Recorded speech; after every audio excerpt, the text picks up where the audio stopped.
안녕하세요. 케토톱조입니다. 케토톱이 무엇인지 혹시 아시나요? 케토톱은 포도 중 하나로 저희 조가 발표할 주제는 자세교정기구입니다. 흔히 사용하는 자세교정기구에는 커블 체어 같은 허리를 받쳐주는 교정의자, 이외에 거북목을 잡아주는 거북목 교정기 등이 있는데 기구 외에도 장시간 앉아서 생활하며 생기는 하지 정맥류를 개선해주는 약, 또 목, 어깨, 허리 통증으로 붙이는 파스를 사용하는 것 또한 주변에서 쉽게 찾아볼 수 있습니다. 이렇게 현대인들의 앉아있는 시간의 증가로 인해 자세와 관련된 많은 질병들이 생기고 그에 따른 이목이 집중되어 여러 교정기구들, 자성교정 운동법 등에 대한 관심도 점차 늘어나고 있습니다. 특히 젊은 층의 허리 디스크 환자가 증가하고 있다고 합니다. 이렇게 남 얘기가 아닌 어쩌면 지금 우리의 자세도 올바르지 않아 질병에 노출되고 있을 수도 있는 이 자세에 따른 교정법, 교정기구에 대해 조사해 보았습니다. 저희 조가 이 주제를 조사하고 발표하게 된 동기로는 위에서도 말했듯이 고등학생이 되고 앉아있는 시간이 늘어나면서 직접 관련된 질병을 겪어보기도 했고 때로 인해 디스크 환자 수가 증가하고 있다는 기사를 접하게 되었을 때 이에 관련된 정보가 대부분 광고 목적, 상업적인 목적으로 이루어져 있고 출처를 알 수 없는 통계 자료만 나와 있어서 또 신뢰할 수 없어서 직접 학교 학생들을 대상으로 설문조사 통계를 위해 하게 되었습니다. 먼저 앉아있는 시간과 의자의 불편함 사이의 관계를 알아보기 위해 그룹 변수 문제 6번 현재 학원에서 장시간 앉아있나요와 선택 변수 문제 13번 현재 학교나 각 가정 등에서 사용하고 있는 의자에서 불편함을 느끼고 있나요? 이 두 질문을 가지고 독립표본 T 검정을 실행해 보았습니다. 등분산을 가정했을 때 유의 수준은 0.917이고 이는 95%의 신뢰 구간일 때의 유의 수준 0.05보다 크므로 학원에서 장시간 앉아있는 집단과 그렇지 않은 집단에 대한 13번 문항에는 차이가 없고 장시간 앉아있을수록 사용하는 의자에 불편함을 느끼고 있다는 가설에 기각할 수 없습니다. 즉, 두 집단의 13번 문항에 대한 인식에 차이가 없다라고 판단하였습니다.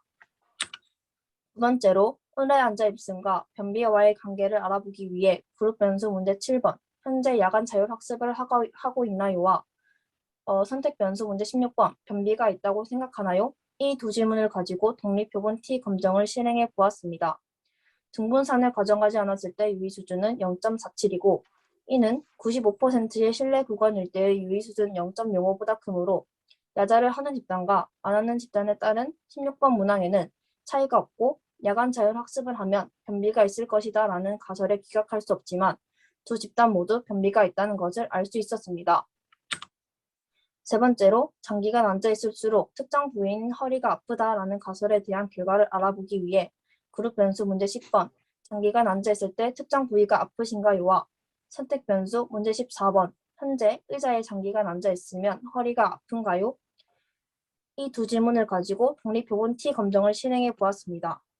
등분산을 가정했을 때 유의 수준은 0.0이고 이는 95%의 신뢰 구간일 때의 유의 수준 0.05보다 작으므로 두 집단의 14번 문항에 대한 인식의 차이가 있다고 판단되므로 저희의 가설에 기각할 수 있었습니다.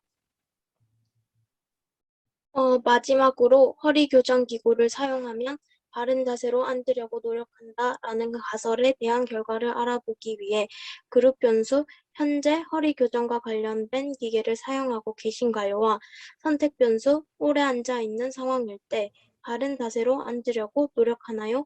이 두 질문을 가지고 독립표본 T 검정을 실행해 보았습니다. 분분산을 가정했을 때 유의 수준은 0.402이고 이는 95% 신뢰 구간일 때 유의 수준 0.05보다 크므로 현재 허리 교정 기구를 사용하고 있는 집단과 그렇지 않은 집단에 대한 17번 문항에는 차이가 없으므로 저희의 가설에 기각할 수 없습니다. 이 활동으로 인해 우리가 실제로 기사나 광고 등에서 접하는 통계 자료를 무조건 수용적으로 받아들이면 안 되는 것을 알 수 있었고, 자료를 볼 때 한 번 더 생각하고 객관적으로 생각하여 올바르게 정보를 받아들일 수 있게 되었습니다. 그리고 유레카를 사용하여 설문 자료를 직접 분석해보며 터운더판 어려운 단어나 표를 보고 복잡하고 어렵게 느껴져서 힘들었지만 점점 내용이 이해가 되고 통계내는 방법을 익혀가면서 끝까지 마무리할 수 있었다는 게 뿌듯했고 유익한 내용으로 의미 있는 시간이 된 것 같습니다.